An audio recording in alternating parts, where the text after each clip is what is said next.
Hello friends, ಇವತ್ತಿನ ಸಂಚಿಕೆಯಲ್ಲಿ ಏನಾಯಿತು ಅಂತ ನೋಡ್ಕೊಂಡು ಬರೋಣ ಬನ್ನಿ. ನಂದನ್ ಗಿರಿಜಾ ಗಿರಿಜಾ ಅಂತ ಕರೀತಾ ಸಿಟ್ಟಿಂದ ಮನೆಯೊಳಗಡೆ ಬರ್ತಾರೆ. ಬಂದೆ ರೀ ಏನಾಯಿತು ಅಂತ ಗಿರಿಜಾ ಬರ್ತಾರೆ. ಹಾಗೆ ಮನೆಯವರೆಲ್ಲ ಬರ್ತಾರೆ. ನಿನ್ನೆ ನಮ್ಮ ಮನೆಯಿಂದ ಎದುರು ಮನೆಗೆ ಯಾರಾದರೂ ಹೋಗಿದ್ರಾ ಅಂತಾರೆ ನಂದನ್. ಅವ್ರ ಮನೆಗ? ಅಲ್ಲಿಗೆ ಯಾರ್ರಿ ಹೋಗ್ತಾರೆ? ಯಾರೂ ಹೋಗಿಲ್ಲ ಅಂತಾರೆ ಗಿರಿಜಾ. ಗಿರಿಜಾ, ಇದಕ್ಕೆ ನೀನಲ್ಲ ಉತ್ತರ ಕೊಡಬೇಕಾಗಿರೋದು, ಅಲ್ಲಿ ನಿಂತಿದ್ದಾಳಲ್ಲ ಅವಳು ಅಂತಾರೆ ನಂದನ್. ಅಯ್ಯೋ, ಅಮ್ಮು ಯಾಕೆ ಅಲ್ಲಿ ಹೋಗ್ತಾಳೆ? ಹೋಗಿಲ್ಲ ರೀ, ನಿನ್ನೆ ಇಡೀ ದಿನ ಅವಳು ನಮ್ಮ ಜೊತೆನೇ ಇದ್ಲು ಅಂತಾರೆ ಗಿರಿಜಾ. ಇಲ್ಲ ಗಿರಿಜಾ, ಅವಳು ಆ ಮನೆಗೆ ಹೋಗಿದ್ದಾಳೆ, ನನಗದು ಗೊತ್ತಾಗಿದೆ, ಸುಮ್ಮನೆ ಒಪ್ಕೊಳ್ಳೋಕೆ ಹೇಳು ಅಂತಾರೆ ನಂದನ್. ಅಯ್ಯೋ, ಮಾವಂಗೆ ಯಾರೋ ವಿಷಯ ಹೇಳಿದ್ರು, ಇವಾಗ ಏನಾದರೂ ನಾನು ಒಪ್ಕೊಂಡಿಲ್ಲ ಅಂದರೆ ವಲ್ಲಭನೇ ನನ್ನ ಕಳಿಸಿದ್ದು ಅಂತ ಸತ್ಯ ಆಚೆ ಬಂದುಬಿಡುತ್ತೇನೋ, ಆವಾಗ ಮಾವ ಅವನಿಗೆ ಬೈತಾರೆ. ಹಂಗಾಗಬಾರ್ದು ಅಂತ ಯೋಚನೆ ಮಾಡ್ತಾಳೆ ಅಮೂಲ್ಯ. ರೀ, ನಿಮಗೆ ಯಾರೋ ಸುಳ್ಳು ಹೇಳಿದ್ದಾರೆ ಅನಿಸುತ್ತೆ ರೀ, ನಮ್ಮಮ್ಮ ಅಲ್ಲಿ ಹೋಗಿಲ್ಲ ರೀ ಅಂತಾರೆ ಗಿರಿಜಾ. ಅತ್ತೆ, ನಾನು ಆ ಮನೆಗೆ ಹೋಗಿದ್ದೆ ಅಂತಾಳೆ ಅಮೂಲ್ಯ. ಅಮ್ಮು, ಏನು ಹೇಳ್ತಿದ್ಯಾ ಅಂತಾರೆ ಗಿರಿಜಾ. ಹೌದು ಅತ್ತೆ, ಮಾವ ನನ್ನ ಕ್ಷಮಿಸ್ಬಿಡಿ ಮಾವ ಅಂತಾಳೆ ಅಮೂಲ್ಯ. ನೋಡು ಗಿರಿಜಾ, ನಮ್ಮ ಮನೆಗೂ ಅವ್ರ ಮನೆಗೂ ಬರೋದಿಲ್ಲ, ಜಗಳ ಮನಸ್ತಾಪ ನಡೀತಾ ಇದೆ ಅಂತ ಗೊತ್ತಿಲ್ವಾ? ಗೊತ್ತಿದ್ದು ಆಗಿದ್ದಾಗಲಿ ಅಂತ ಹೋಗಿದ್ದ. ಹಿಂದೆ ಇವಳು ಒಂದ್ಸಲ ಆ ಮನೆಗೆ ಹೋಗಿದ್ದಕ್ಕೆ ಏನೆಲ್ಲ ಆಗಬಾರ್ದಾಯ್ತು, ಪೊಲೀಸ್ ಸ್ಟೇಷನ್ಗೆ ಹೋಗಿದ್ವಿ ನಾವು, ಅದೆಲ್ಲ ಗೊತ್ತಿದ್ದು ಯಾವ ಚಂದಕ್ಕೋಸ್ಕರ ಹೋಗಬೇಕಾಗಿತ್ತು ಗಿರಿಜಾ ಅಂತಾರೆ ನಂದನ್.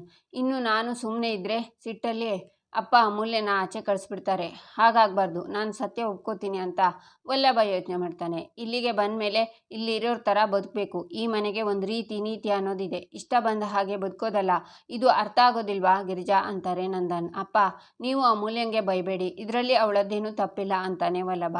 ಗಿರಿಜಾ, ಅವನಿಗೆ ಸುಮ್ಮನೆ ಇರೋದಕ್ಕೆ ಹೇಳು ಅಂತಾರೆ ನಂದನ್. ಅಪ್ಪ, ಅಮೂಲ್ಯನ ಆ ಮನೆ ಕಳಿಸಿದ್ದೆ ನಾನು ಅಂತಾನೆ ವಲ್ಲಭ.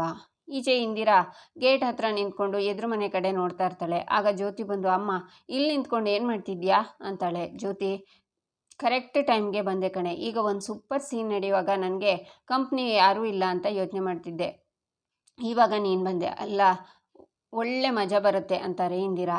ಏನಮ್ಮ ನೀನು ಅಂತಾಳೆ ಜ್ಯೋತಿ. ಅದಾ, ಆ ನಂದಕುಮಾರ್ ಹತ್ರ ಹೋಗಿ ನಮ್ಮನೆಗೆ ನಿಮ್ಮ ಸೊಸೆ ಅಮೂಲ್ಯ ಬಂದಿದ್ಲು, ಅವಳನ್ನು ಸ್ವಲ್ಪ ಹದ್ಬಸ್ತಲ್ಲಿ ಇಟ್ಕೊಳ್ಳಿ ಅಂತ ಹೇಳಿ ಬಂದಿದ್ದೀನಿ ಕಣೆ ಅಂತಾರೆ ಇಂದಿರಾ. ಹೌದಾ ಅಂತಾಳೆ ಜ್ಯೋತಿ. ಹೌದು ಕಣೆ, ಅಂಗಡಿ ಕಡೆ ಹೋಗ್ತಿದ್ದಿದ್ದು ನಂದ ಈಗ ದುಡು ಅಂತ ಮನೆಯೊಳಗೆ ಹೋಗಿದ್ದಾನೆ ಅಂದರೆ ಈಗ ಮನೆಯೊಳಗೆ ಒಂದು ದೊಡ್ಡ ವಿಷಯ ನಡೆಯುತ್ತೆ ಅಂತ ತಾನೆ ಅಂತಾಳೆ ಇಂದಿರಾ. ಅಮ್ಮ ಸೂಪರ್ ಅಮ್ಮ ನೀನು ಅಂತಾಳೆ ಜ್ಯೋತಿ. ಮತ್ತು ಈ ಇಂದಿರಾ ಅಂದರೆ ಕಮ್ಮಿನಾ?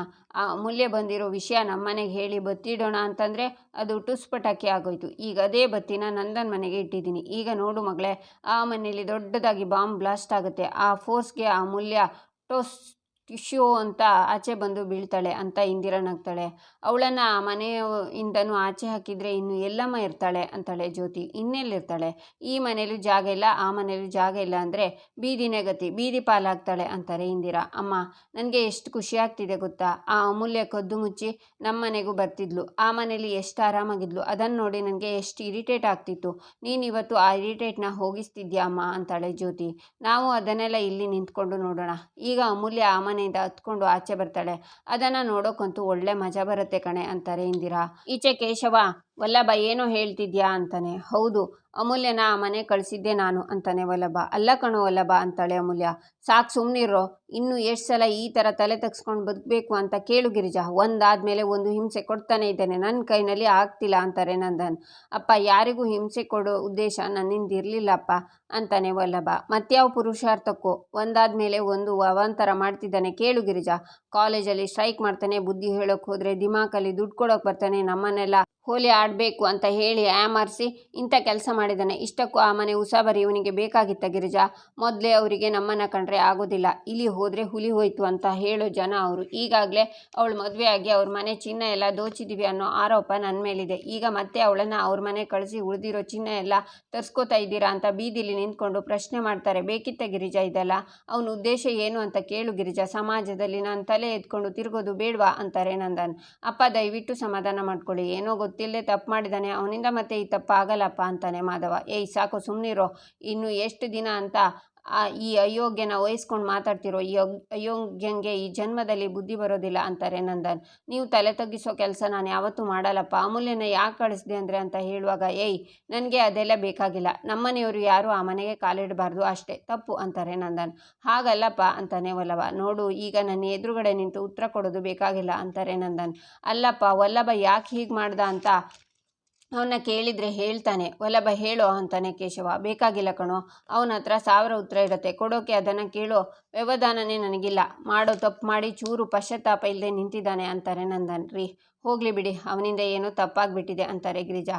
ಸಾಕು ಗಿರಿಜಾ, ಪದೇ ಪದೇ ಇದನ್ನೇ ಕೇಳಿ ನನಗೆ ಸಾಕಾಗೋಗಿದೆ. ಅವ್ನು ತಪ್ಪು ಮಾಡಲ್ಲ ಅಂತ ನೀನು ಗ್ಯಾರಂಟಿ ಕೊಡ್ತೀಯಾ? ಅವನು ಹೊಸ ತಪ್ಪು ಮಾಡಿಕೊಂಡು ಬರ್ತಾನೆ. ತಪ್ಪು ಮಾಡೋದು ಇವನು, ಆದರೆ ಶಿಕ್ಷೆ ಅನುಭವಿಸೋದು ನಾನು. ನನಗೆ ಇದ್ಯಾವ ಗ್ರಹಚಾರ ಅಂತೀನಿ. ನಾನು ನನ್ನ ಜೀವನದಲ್ಲಿ ಬಯಸಿದ್ದು ಇಷ್ಟೇ ಗಿರಿಜಾ, ಒಂದಷ್ಟು ಮರ್ಯಾದೆ, ಒಂದಿಷ್ಟು ನೆಮ್ಮದಿ. ಆದರೆ ಇವನಿಂದ ಅದು ಯಾವುದೂ ಸಿಗ್ತಾ ಇಲ್ಲ ನನಗೆ. ಎಲ್ಲ ಮಣ್ಪಾಲ ಆಗಿ ಹೋಗ್ತಿದೆ. ಹೊರಗಡೆ ಹೋದರೆ ನನಗೆ ಮರ್ಯಾದೆನೂ ಸಿಗ್ತಿಲ್ಲ, ಮನೆಗೆ ಬಂದರೆ ನೆಮ್ಮದಿನೂ ಸಿಗ್ತಿಲ್ಲ. ದಿನ ಬೆಳಿಗ್ಗೆಯಿಂದ ಸಂಜೆವರೆಗೂ ದುಡ್ದು ಸಾಕಾದಾಗ ಒಂದಷ್ಟಾದರೂ ನೆಮ್ಮದಿ ಸಿಗಬೇಕು ಗಿರಿಜಾ. ಅದು ಸಿಗೋದಿಲ್ಲ ಅಂದರೆ ಮನುಷ್ಯ ಹೇಗೆ ಬದುಕ್ತಾನೆ ಹೇಳು? ಒಂದು ಸರಿ ನನಗೆ ಏನು ಅನಿಸುತ್ತೆ ಗೊತ್ತಾ ಗಿರಿಜಾ, ಯಾಕಾದರೂ ನಾನು ಈ ಮನೇಲಿ ಇರಬೇಕು ಅನ್ನಿಸ್ತಿದೆ ಅಂತಾರೆ ನಂದನ್. ಆಗ ಪ್ರಿಯಾ ನಿಧಾನಕ್ಕೆ ಈಚೆ ಬಂದು ಅಮ್ಮಂಗೆ ಕಾಲ್ ಮಾಡ್ತಾಳೆ. ಹಲೋ ಮಗಳೇ, ಏನು ಇಷ್ಟೊತ್ತಿಗೆ ಕಾಲ್ ಮಾಡಿದ್ಯಾ? ಅಳಿಯಂದ್ರಿಗೆ ಊಟ ತೊಗೊಂಡು ಹೋಗ್ತಿದ್ಯಾ? ಸೂಪರ್ ಅಂತಾರೆ ವೀಣಾ. ಅಯ್ಯೋ ಊಟ ಹಾಗಿರಲಿ ಅಮ್ಮ, ಇಲ್ಲಿ ದೊಡ್ಡ ಡ್ರಾಮಾನೇ ನಡೀತಿದೆ ಅಂತಾಳೆ ಪ್ರಿಯಾ. ಏನೇ ಹಾಗಾದರೆ ಏನಾಯಿತು ಅಂತಾರೆ ವೀಣಾ. ಅಮ್ಮ, ವಲ್ಲಭಂಗೂ ಮಾವಂಗೂ ಜಗಳ ಅಮ್ಮ ಅಂತ ನಡೆದಿರೋದನ್ನು ಪ್ರಿಯಾ ಹೇಳ್ತಾಳೆ. ಹೌದೇನೇ ಅಂತಾರೆ ವೀಣಾ. ಹ್ಞೂ ಅಮ್ಮ, ಮಾವ ನನಗೆ ಮನೇಲಿರೋದಕ್ಕೆ ಮನಸ್ಸೇ ಆಗ್ತಿಲ್ಲ ಅಂತ ಹೇಳ್ತಿದ್ದಾರೆ. ಮನೆಯವರು ಕೂಡ ಯಾರೂ ಏನು ಮಾತಾಡ್ತಾನೆ ಇಲ್ಲಮ್ಮ. ನನಗೆ ಮಾವನಿಗೆ ಸಮಾಧಾನ ಮಾಡಬೇಕಾ ಅಥವಾ ಸುಮ್ಮನೆ ನಿಂತ್ಕೋಬೇಕಾ ಅಂತಲೂ ಗೊತ್ತಾಗ್ತಿಲ್ಲಮ್ಮ ಅಂತಾಳೆ ಪ್ರಿಯಾ. ಅಯ್ಯೋ ದಡ್ಡಿ, ಈಗ ಏನಾದರೂ ನೀನು ಸುಮ್ಮನೆ ನಿಂತ್ಕೊಂಡ್ರೆ ನೀನು ಕೆಟ್ಟೆ ಅಷ್ಟೇ. ಈಗಲೇ ನಿನ್ನ ನಿಜವಾದ ಪರ್ಫಾರ್ಮೆನ್ಸ್ ತೋರಿಸೋ ಟೈಮ್ ಕಣೆ ಅಂತಾರೆ ವೀಣಾ. ಸುಮ್ಮನಿರ್ಬೇಡ ಅಂದರೆ ಈಗ ಏನು ಮಾಡ್ಲಮ್ಮ ಅಂತಾಳೆ ಪ್ರಿಯಾ. ನೋಡು ಮಗಳೇ, ನಿಮ್ಮ ಮಾವ ಮನೆ ಬಿಟ್ಟು ಹೋಗಬಾರ್ದು, ಆ ವಲ್ಲಭ ಮನೇಲಿ ಇರಬಾರ್ದು, ಆ ಥರ ಒಂದು ಒಳ್ಳೆ ಐಡಿಯಾ ಕೊಡ್ತೀನಿ ಅಂತಾರೆ ವೀಣಾ. ಏನಮ್ಮ ಅದು ಅಂತಾಳೆ ಪ್ರಿಯಾ. ಏನಂದರೆ ಅಂತ ಐಡಿಯಾನ ಹೇಳಿ, ನಾನು ಹೇಳಿದ್ದೆಲ್ಲ ಅರ್ಥ ಆಯ್ತೇನೆ ಅಂತಾರೆ ವೀಣಾ. ಹ್ಞೂ ಅಮ್ಮ, ನೀನು ಹೇಳಿದ ಹಾಗೆ ಮಾಡ್ತೀನಿ ಅಂತಾಳೆ ಪ್ರಿಯಾ. ನೀನೀಗ ಆಟ ಶುರು ಮಾಡ್ಕೊ, ಸ್ವಲ್ಪ ಹೊತ್ತಲ್ಲಿ ನಾನು ಬಂದು ಆಟಕ್ಕೆ ಸೇರ್ಕೋತೀನಿ. ಈ ಅಕ್ಕನ ಎಂಟ್ರಿ ಆದಮೇಲೆ ನಿಜವಾದ ಆಟ ಶುರುವಾಗತ್ತೆ, ನೋಡ್ತಾ ಇರು ಅಂತಾರೆ ವೀಣಾ. ಸರಿ ಅಮ್ಮ, ನೀನು ಬೇಗ ಬಾ, ಅಷ್ಟರಲ್ಲಿ ನೀನು ಹೇಳಿದ ಕೆಲಸ ನಾನು ಮಾಡಿರ್ತೀನಿ ಅಂತಾಳೆ ಪ್ರಿಯಾ. ಸರಿ ಮಗಳೇ, ಮುದ್ದು ಮಗಳು ಅಂತ ಕಾಲ್ ಕಟ್ ಮಾಡ್ತಾರೆ ವೀಣಾ. ಈಚೆ ನಂದನ್. ದಿನ ಬೆಳಗಾದರೆ ಒಂದು ತಲೆನೋವು ಶುರುವಾಗುತ್ತೆ ಈ ಮನೇಲಿ, ನೆಮ್ಮದಿ ಅನ್ನೋದೇ ಇಲ್ಲ. ಯಾಕಾದರೂ ಈ ಮನೇಲಿ ಇದ್ದೀನಿ ಅಂತ ನನಗೆ ಅನಿಸ್ತಿದೆ ಗೊತ್ತಾ ಅಂತಾರೆ ನಂದನ್. ಆಗ ಪ್ರಿಯಾ ಬಂದು, ಅಯ್ಯೋ ಮಾವ, ಮನೆ ಬಿಟ್ಟು ಹೋಗೋ ಮಾತೆಲ್ಲ ಯಾಕೆ ಆಡ್ತೀರಾ ಮಾವ? ನನಗೆ ಗೊತ್ತು ಮಾವ, ನಿಮಗೆ ಬೇಜಾರಾಗಿದೆ ಮಾವ. ಮನೆ ಬಿಟ್ಟು ಹೋಗೋ ಘೋರ ನಿರ್ಧಾರ ಮಾಡಬೇಡಿ ಮಾವ, ಪ್ಲೀಸ್ ಮಾವ, ನಿಮ್ಮನ್ನು ಕೈ ಮುಗಿದು ಕೇಳ್ಕೊತೀನಿ ಅಂತಾಳೆ. ಅಲ್ಲ ಮಾವ, ಯಾವಾಗ ಮನೆ ಬಿಟ್ಟು ಹೋಗ್ತೀನಿ ಅಂದರು? ಈ ಪ್ರಿಯಾ ಅವ್ರು ಯಾಕೆ ಇಷ್ಟೊಂದು ಓವರಾಗಿ ಆಡ್ತಿದ್ದಾರೆ? ಅಲ್ಲ, ಮಾತನ್ನು ಎಲ್ಲಿಂದ ಎಲ್ಲಿಗೋ ತಗೊಂಡು ಹೋಗ್ತಿದ್ದಾರಲ್ಲ ಅಂತ ಮೀನಾ ಯೋಚನೆ ಮಾಡ್ತಾಳೆ. ನೀವು ಈ ಮನೆ ಆಧಾರ ಸ್ತಂಭ ಮಾವ, ಈ ಮನೆ ನಂದಾದೀಪ ನೀವು. ನೀವೇ ಈ ಮನೆ ಬಿಟ್ಟು ಹೋಗ್ತೀನಿ ಅಂದರೆ ನಮ್ಮ ಜೀವನ ಎಲ್ಲ ಕತ್ಲಾಗುತ್ತೆ ಮಾವ. ವಲ್ಲಭ ಅವರೇ, ನೀವು ಯಾಕೆ ಈ ಥರ ಕೆಲಸ ಮಾಡಿದ್ರಿ? ಅಮೂಲ್ಯನ ಆ ಮನೆಗೆ ಕಳ್ಸೋಕ್ಕೂ ಮುಂಚೆ ನಮ್ಮನೆಯವರಿಗೂ ಆ ಮನೆಯವರಿಗೂ ದ್ವೇಷ ಇದೆ ಅಂತ ನಿಮಗೆ ನೆನಪೇ ಆಗಿರಲಿಲ್ವಾ? ಅಷ್ಟಕ್ಕೂ ಅವ್ರು ನಿಮ್ಮ ಅಣ್ಣನ ಮದುವೆ ಅಂದರೆ ನಮ್ಮ ಮದುವೆ ನಿಲ್ಲಿಸೋಕ್ಕೆ ಬಂದಿದ್ರು. ಆ ಮನೆಗೆ ಅಮೂಲ್ಯನ ಕಳ್ಸೋಕ್ಕೂ ಮುಂಚೆ ಮಾವಂಗೆ ಗೊತ್ತಾದರೆ ಅವ್ರು ಎಷ್ಟು ನೊಂದ್ಕೋತಾರೆ ಅಂತ ನೀವು ಯೋಚನೆ ಮಾಡಿಲ್ವಾ? ಮನೇಲಿ ಇಷ್ಟು ಜನ ಇರಬೇಕಾದ್ರೆ ಅವ್ರ ಭಾವನೆಗಳಿಗೆ ಬೆಲೆ ಕೊಡಬೇಕು. ನಾನು ಮಾಡಿದ್ದೆ ಸರಿ ಅಂತ ಅಂದ್ಕೊಂಡ್ರೆ ಹೇಗಾಗುತ್ತೆ? ಇದನ್ನು ನೀವು ಯಾಕೆ ಅರ್ಥ ಮಾಡ್ಕೋತಿಲ್ಲ? ಮಾವ ಅವರು ಚಿಕ್ಕ ಹುಡುಗರು, ಗೊತ್ತಿಲ್ಲದೆ ತಪ್ಪು ಮಾಡಿಬಿಟ್ಟಿದ್ದಾರೆ. ದಯವಿಟ್ಟು ಮನಸ್ಸನ್ನು ಕಲ್ ಮಾಡ್ಕೋಬೇಡಿ ಮಾವ, ಪ್ಲೀಸ್ ಮಾವ. ಇದೊಂದು ಸಲ ಅವನ್ನ ಕ್ಷಮಿಸ್ಬಿಡಿ ಮಾವ. ಇನ್ನೊಂದು ಸಲ ಈ ತಪ್ಪು ಆಗಲ್ಲ ಮಾವ. ವಲ್ಲಭ ಅವರೇ ತಿದ್ಕೋತಾರೆ. ನೀವು ದೊಡ್ಡ ಮನ್ಸು ಮಾಡಿ ಅವರನ್ನು ಕ್ಷಮಿಸಿ ಮಾವ ಅಂತಾಳೆ ಪ್ರಿಯಾ. ಅಯ್ಯಯ್ಯೋ, ನಾನು ಕ್ಷಮಿಸಿ ಅಂದಿದ ತಕ್ಷಣ ಇವರು ಕ್ಷಮಿಸೋ ಥರ ಇದ್ದಾರಲ್ಲ, ಏನು ಮಾಡೋದು ಈಗ ಅಂತ ಯೋಚನೆ ಮಾಡಿ, ವಲ್ಲಭ ಅವರೇ ನೀವ್ಯಾಕೆ ಸುಮ್ಮನೆ ನಿಂತಿದ್ದೀರಾ? ಬನ್ನಿ, ಮಾವನ ಕಾಲಿಗೆ ಬಿದ್ದು ಕ್ಷಮೆ ಕೇಳಿ, ಆಗ ಮಾವಂಗೆ ಸಮಾಧಾನ ಆಗುತ್ತಲ್ವಾ? ಏನು ನೋಡ್ತಿದ್ದೀರಾ, ಬನ್ನಿ ಅಂತಾಳೆ ಪ್ರಿಯಾ. ಅತ್ತಿಗೆ, ನಾನು ಅಮೂಲ್ಯನ ಮನೆ ಕಳಿಸಿರೋದು ಅಪ್ಪಂಗೆ ಇಷ್ಟ ಆಗದೆ ಇರ್ಬೋದು, ಆದರೆ ಕಾಲಿಡಿದು ಕ್ಷಮೆ ಕೇಳುವಂಥ ತಪ್ಪೇನು ಮಾಡಿಲ್ವಲ್ಲ. ನಾನು ತಪ್ಪು ಮಾಡಿಲ್ಲ ಅಂದಮೇಲೆ ನಾನು ಕ್ಷಮೆ ಕೇಳಲ್ಲ ಅಂತಾನೆ ವಲ್ಲಭ. ನೋಡಿದ್ರಾ ಇವನ ಅಹಂಕಾರನ? ಇದಕ್ಕೆ ಪ್ರಿಯಾ ಈ ಮನೇಲಿ ಇರಬೇಕು ಅಂತ ನನಗೊಂಚೂರು ಅನಿಸ್ತಿಲ್ಲ. ನನಗಂತೂ ಒಂಚೂರು ಬೆಲೆನೇ ಇಲ್ಲ. ನಾನು ಬಡ್ಕೋತಿದ್ದೀನಿ, ಯಾರೂ ಅದಕ್ಕೆ ಬೆಲೆ ಕೊಡೋದಿಲ್ಲ. ಒಟ್ಟಿನಲ್ಲಿ ನನ್ನ ಮನೇಲಿ ನನಗೆ ನೆಮ್ಮದಿ ಇಲ್ಲ. ಎಲ್ಲ ನನ್ನ ಹಣೆ ಬರ. ಜೀವ ಇರೋವರೆಗೂ ಇದನ್ನು ಅನುಭವಿಸಿ ಸಾಯಬೇಕು ಅಷ್ಟೇ ನಾನು. ಇವನಿದಾನಲ್ಲ ನನ್ನ ಮಗ ಅನ್ಸ್ಕೊಂಡವನು, ನನ್ನ ಜೀವನದಲ್ಲಿ ನೆಮ್ಮದಿ, ಶಾಂತಿ, ಸಂತೋಷ ಎಲ್ಲ ನಾಶ ಆಗೋಯ್ತು. ಹೆಸರಿಗೆ ಮಾತ್ರ ಇದು ನಮ್ಮನೆ. ಛೀ ಅಂತಾರೆ ನಂದನ್. ಅಪ್ಪ, ಇದು ನಿಮ್ಮ ಮನೆಯೇ. ಈ ಮನೇಲಿ ನನ್ನಿಂದಾಗಿ ನಿಮ್ಮ ನೆಮ್ಮದಿ ಹಾಳಾಗಿದೆ ಅಂತ ಹೇಳಿದ್ರಿ ಅಲ್ವಾ?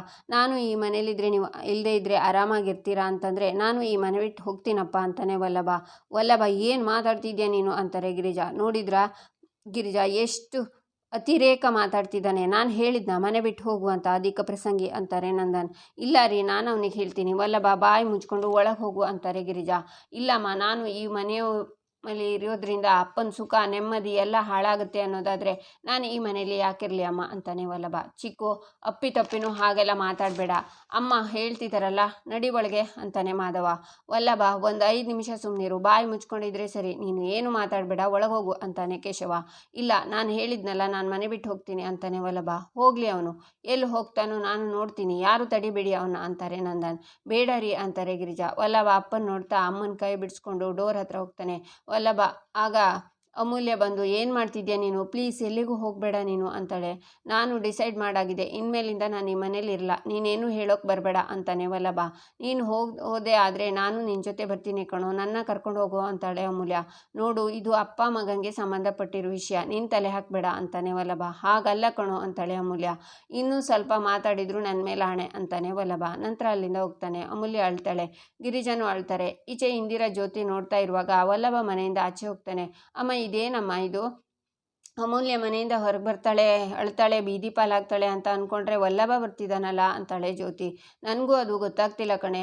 ನಾನು ಇಟ್ಟಿದ್ದ ಬಾಂಬು ಅಮೂಲ್ಯ ಜೀವನನ ಛಿದ್ರ ಮಾಡುತ್ತೆ ಅಂದ್ಕೊಂಡ್ರೆ ಅದು ಟುಸ್ ಪಟಾಕಿ ಆಯ್ತಲ್ಲೇ ಅಂತಾರೆ ಇಂದಿರಾ. ಅಮ್ಮ, ಈ ವಲ್ಲಭ ಅಮೂಲ್ಯನ ಸೇಫ್ ಮಾಡೋದಕ್ಕೆ ಆ ನಂದನ್ ಹತ್ರ ಬಯಸ್ಕೊಂಡು ಬಂದಿದ್ದಾನೆ ಅನ್ಸುತ್ತೆ ಅಂತಾಳೆ ಜ್ಯೋತಿ. ಅಲ್ಲ, ಇವನಿಗೆ ಅವಳ ಮೇಲೆ ಅಷ್ಟೊಂದು ಲವ್ ಆ ಜ್ಯೋತಿ ಅಂತಾರೆ ಇಂದಿರಾ. ಲವ್ವೋ ಡವ್ವೋ, ಒಟ್ಟಿನಲ್ಲಿ ನಿನ್ನ ಪ್ಲ್ಯಾನ್ ದೊಡ್ಡದಾಗಿ ಫ್ಲಾಪ್ ಆಗೋಯ್ತು. ಈ ಚಂದಕ್ಕೆ ಇಷ್ಟೊಂದು ಬಿಸಿಲಲ್ಲಿ ನಿಂತ್ಕೊಂಡು ಸ್ಕಿನ್ ಎಲ್ಲ ಟ್ಯಾನ್ ಆಯಿತು ನಂದು ಅಂತ ಜ್ಯೋತಿ ಹೋಗ್ತಾಳೆ. ಏ ಅಮೂಲ್ಯ, ಇವತ್ತು ನಾನು ಸೋತಿರ್ಬೋದು ಕಣೆ, ಆದರೆ ಒಂದಲ್ಲ ಒಂದಿನ ನಿನ್ನ ಬೀದಿಗೆ ಇಳಿಸ್ತೀನಿ ಅಂತಾರೆ ಇಂದಿರಾ. ಈಚೆ ಗಿರಿಜಾರಿ, ನಮ್ಮ ವಲ್ಲಭ ಮನೆ ಬಿಟ್ಟು ಹೊರಟ ನೋಡ್ರಿ, ನೀವು ಹೇಳಿದರೆ ಅವನು ನಿಮ್ಮ ಮಾತು ಕೇಳ್ತಾನೆ, ಒಂದೇ ಒಂದು ಸಲ ನೀವು ಅವನ್ನ ಕರೀರಿ, ನೀವು ಹೇಳ್ರಿ ಅಂತಾರೆ ಗಿರಿಜಾ. ಅವನು ನನ್ನ ಮಾತು ಕೇಳ್ತಾನ? ನಾನು ಹೇಳಿದರೆ ಕೇಳ್ತಾನ?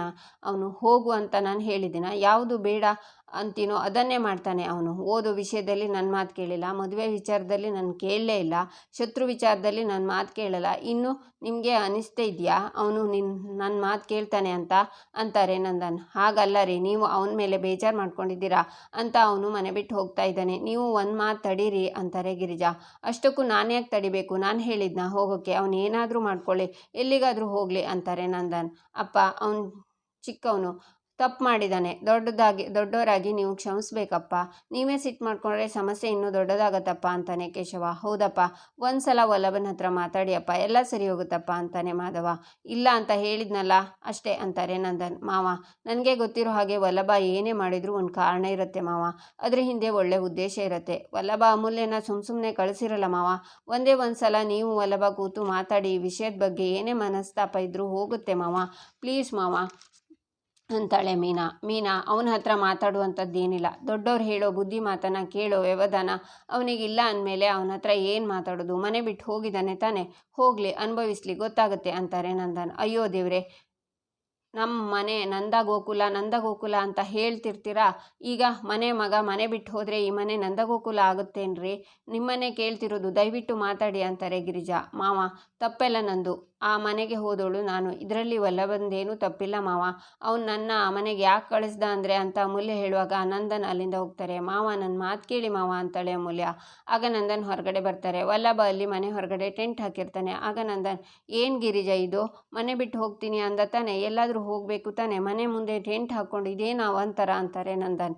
ನಾನೇನು ಮನೆ ಒಳಗಡೆ ಟೆಂಟ್ ಹಾಕ್ಕೊಂಡಿಲ್ಲ, ಇದೇನು ಇವ್ರ ಜಾಗ ಅಲ್ಲ, ಪಬ್ಲಿಕ್ ಪ್ಲೇಸ್, ನಾನಿಲ್ಲಿ ಟೆಂಟ್ ಹಾಕ್ಕೊಂಡ್ರೆ ಯಾರೂ ಕೇಳೋ ಹಾಗಿಲ್ಲ.